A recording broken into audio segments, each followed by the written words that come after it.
think this is your towel? Do you even wash it? No, I don't wash the towel. The towel washes me. Who washes a towel? You never washed. You wash your towel? You never wash the towel? What am I gonna do? Wash the shower net?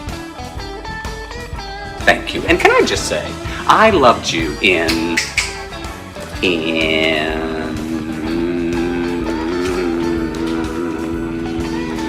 IMDb. Hello, everyone, and welcome to the theater.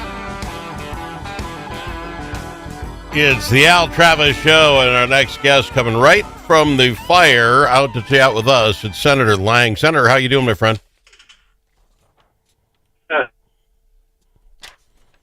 We got an iffy phone here. How are you doing, Senator? Can you try that one more time? I'm doing great. Can you hear me? I can now. There you go. You bet, sir. Let's just talk 6,000-mile view up. You all got done spending $66 billion for the next biennium. That is down from 72 last year. I'll give you that. But it's also up from $54 billion just 4 years ago. Should it have been that tough to spend $66 billion, Senator? Oh, there was a lot of tears and hand-wringing, and how could we be so cruel? You know, to spend wisely, to pay for the things that Minnesotans need, not people from other countries. And let me get started on how they would have liked to spend more, but there was only so many resources. And I just can't understand the how someone becomes so emotionally unstable when you realize the checkbook is empty. It's shocking. And your accountant told you that you were spending too much 2 years ago. Well, shocking. Let me ask you this, Senator. When you listen to your fellow compatriots up there and they have the microphone, let's talk about this health care for illegal immigrants, Minnesota Care. Sure. Do you just tune them out, or do you try with respect to listening? What I mean by that, I was listening. I was trying to watch most of it yesterday. And literally, folks are screaming that citizens are going to die if you vote no on this. And I'm thinking to myself, and this is just me, they didn't have that before January of this year. So in the last 6 months, they've got something where there are people dying all over last year that I just missed lying in the streets. It seems like they overplay their hands a bit. Do you listen to it? Do you feel sorry for them when they do that stuff? Honestly, it's a little bit of jumping the shark now, but yeah. I'll tell you, I've been doing this for 9 years.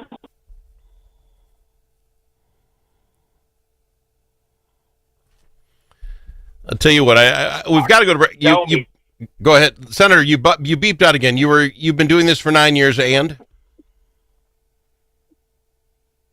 I said I listened to Senator Tom Bach tell me how horrible of a person I was, and for a split second I thought, God, maybe I am. Yeah. Why am I doing this? Maybe he's right. And I've learned over 9 years that people will say more than the floor, and I can't remember too many times that a vote was ever changed on the floor speech. That's all about going into the media. That's all about your Facebook feed. That's all about, the hit. Well, how much, maybe I should ask this, how much were you able to follow along? I know you had plenty to do yesterday, but were you able to watch the House when they were doing the conversation about all this? A little bit, honestly, the easiest way to do that while we're actively is just they put enough good stuff out there. Well, here's the gamut of what's going on. But yeah, we were watching them last night as they were passing and sending them over. Here's the part that I don't get, sir. If you maybe heard it, if not, you're going to see it as soon as you get back home and turn on either X or Facebook. But Representative Herr was off discussing how this cutting of the benefits is real to her. You're looking at the face of people who would lose this. And in her conversation, she tells of how her grandparents or her parents came here illegally, and she was here illegally. Now, she's trying to clean that back up today and say, well, that's not exactly how she meant it. I watched that, sir, and I'm like, Did she just say what I thought she said? Is she legally in the House of Representatives? She's trying to clean all that up, but I presume somebody's going to look into it. I find it remarkable. Either you're not sure what you're going to say if you're overtaken by the moment. What do you put that in that category, and that you'd announce yourself as illegal on the House floor? Yeah, so immediately people started going, okay, so I heard from some House members last night, we're like, well, let's check that out. So there was immediate phone calls, and it turns out that she was just kind of, twisting her words. Her statement after the fact, she just said, you guys twisted my words. I don't know. Here's what we're going to do. Senator, you're fading in and out. What I'm going to do is I'm going to jump on a break here quick. We'll get back with a better phone connection, I'll guarantee you. I've got him, Senator Lang, right after this on the Al Travis Show. All the special interests are represented in St. Paul. But who speaks for you? Center of the American Experiment does. Our policy fellows dig into the tough issues that matter to you and offer common sense solutions on education, taxes, crime, and energy. American Experiment is the trusted, nonpartisan voice of Minnesotans like you. We are working every day to make Minnesota a better, safer, more prosperous place. We are American Experiment. Go to americanexperiment.org to learn more. Dust from livestock buildings can be harmful to your animals and to you. Coughing animals can lead to costly vet visits and other serious health problems. Now there's an environmentally safe solution for your dust problems. It's called DustLock. DustLock can control the dust all summer long with just one application. Protect your animals and your health with DustLock. Learn more at dustlock.com.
Are you kidding me? You know that comment you said to the radio? The thing that we got wrong? Clearly, Brussels sprouts are the worst vegetable. Call us and let the world know your thoughts. 855-257-7469. That's 855-ALS SHOW. Well, I think we've got him back. It's Senator Andrew Lang with us talking about what happened yesterday. When we left, we were talking about Representative Herr who now says as of this morning that you Republicans are all mixing and matching her words. Sir, I watched it.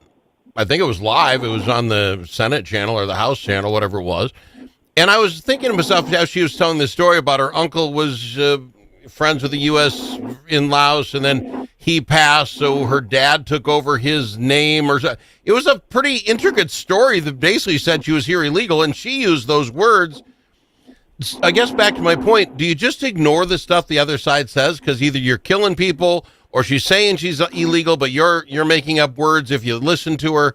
How do you go about paying attention with the other side? On days like that, it's pretty tough. It's funny, and with her in particular, either she's spinning, that's the thing, Alan. Break it down. Either she's lying, yep, or she has some real difficulties ahead of her after admitting something like that on a national stage. Yeah. Really, after it went viral, I'm sure they're talking about it on Fox News this morning, too. Yeah.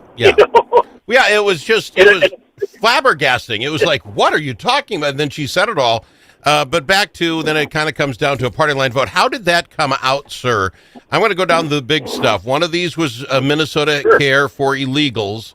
That's out, but it's not like right away out. How did that bill end? So there's the concession within that is that 18 and under are still covered. There was an amendment tried to be put on in the House. It got brought up in the Senate, but not voted on. That would be 59 and above as well. We did not accept that. This was part of our end of session deal. Okay. How does it pass the House though? Is Melissa Hortman?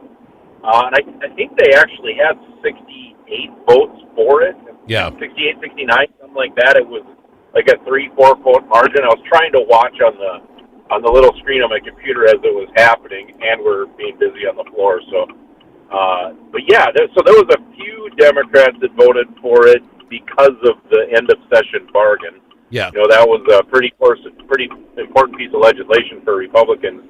And to be honest with you, it was ill-advised when it happened in 23. We told them as such, this isn't as cheap as you say it's going to be. This isn't something that's just, and truthfully, every Minnesotan tries to be compassionate, for God's sakes, yes.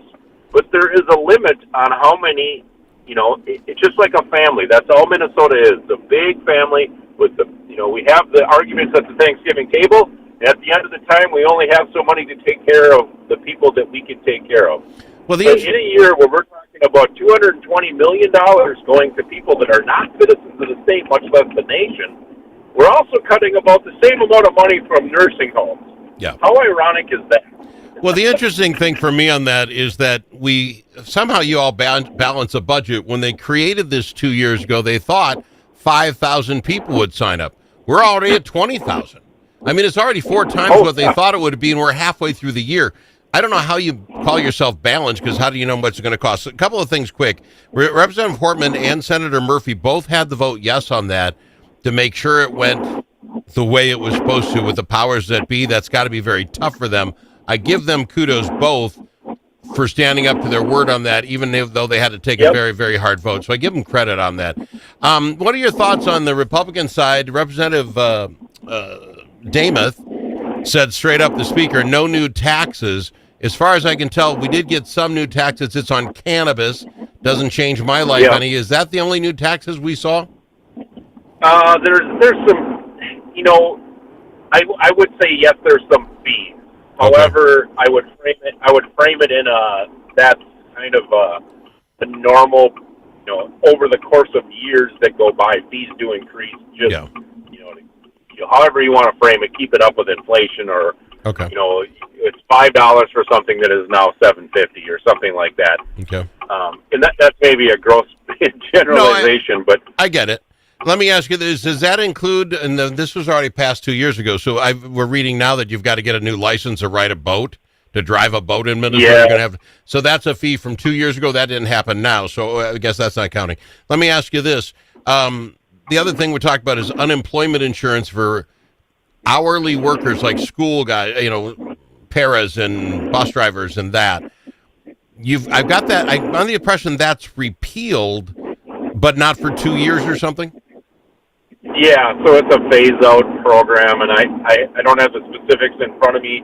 When it left, we could not get it out of the Senate, so that was a House-only provision. Okay. I sit on Education Finance, and we couldn't get that to budge in the Senate. This is something where if you're a bus driver or, a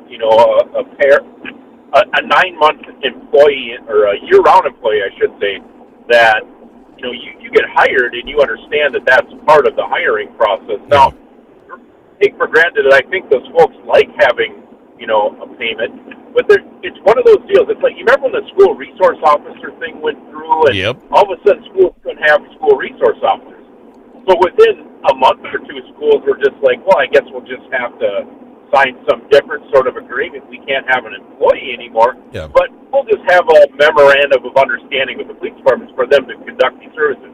So there was a workaround. Yeah. That's all this would have been. It would have been a matter of months before schools really probably what would have happened is either, guess what, you're going to get hired for this position, and you're going to have a 9-month term of employment. After that, you have to either be rehired. Yeah, you get to go to the top of the list or whatever, but we can't afford to pay this unemployment insurance for all these employees because guess what? The figure kept going up and up and up, and it's in the hundreds of millions of dollars. And then the state doesn't fund it because that's the hook, right? Yeah. They pass it in 23 and they fund it for 2 years. See, well, guess where it comes from? It comes out of the school budget. It comes out of the education of these kids. See, this seems like a game to me, sir, and I don't mean to be disrespectful to you. It seems like a game. Republicans don't like it. Democrats love it. Let's do this. Let's phase it out in 2 years. And aren't we just seeing who's in charge then? Because if the Democrats are in charge, it's going right back, right? I mean, they get back, it's like all this stuff comes right back. You phase it out so no one loses any money this year, and by next year we'll know who's in charge. That's what it feels like. Am I nuts? No. See, and here's the deal, is that we're bringing in, so Minnesota's a balanced budget state, and you said $66 billion. You know what? That's how much revenue the state of Minnesota brings in. So when they spent 72, you kind of have to do some magic math because some of it's one-time money. Well, we really want this. Well, here's another example. Guess what else was only funded for 2 years? Free lunch for all in the school district. So magic math is like, well, either it comes out of your budget or we raise taxes in 2 years. We raise taxes to the point where we're spending almost twice as much as California does. Yeah, this is going to, there's a lot of reckoning coming next time you vote for anything. Let me ask, one that I read that it just drives me crazy. We have money. Okay, that's one thing. When we don't, it's another. The e-bike rebate program is sticking around. Now they say it's for low-income people. I don't know a lot of low-income people that can afford a $1,500 bike that you can buy, and then the state will send you $750 back. Why are we funding e-bikes? I don't know. I voted against that, too. It went through the Transportation Committee, and I'm like, is this really what's important right now? I mean, $6 billion deficit, and we're talking about e-bikes. We're talking about the Rondo expansion. That's another one. We're going to take 94 corridor out of downtown St. Paul and Minneapolis. We're going to take it out of there. Yeah. You're going to have to drive around. Sorry. We're going to make a boulevard out of it. Oh, my God. But these are the things, again, that's what I'm saying. I think we're coming up very fast to who you're going to vote for. But things could happen even quicker. I don't know what happens with Representative, whether she's a citizen or not. People can vote. They'll figure it out. But Senator Mitchell, as I understand, had to leave yesterday for a while during all this conversation. Not that people don't come and go. Her trial starts next week. That could upset this whole balance, correct? This could change everything. Yeah. And again, I mean, okay, you kind of have to read the tea leaves, right? How do you respond to what's happening in a courtroom in Becker County? And you just said, well, it seems to me like she's probably guilty of what she's charged with. Okay. So you play that out. So she goes to court and then the sentencing happens mid to late summer. The governor calls a special election again. Yep. And that seat, on all honesty, she won by 17, 18 points, whatever it was. So it's an uphill climb for Republicans. We're going to put a good candidate up. We're going to try to win that seat. But at the end of the day, we probably end up with the same numbers next year as what we are this year. Gotcha. Pending anything, and nothing ever surprises me in the Senate anymore.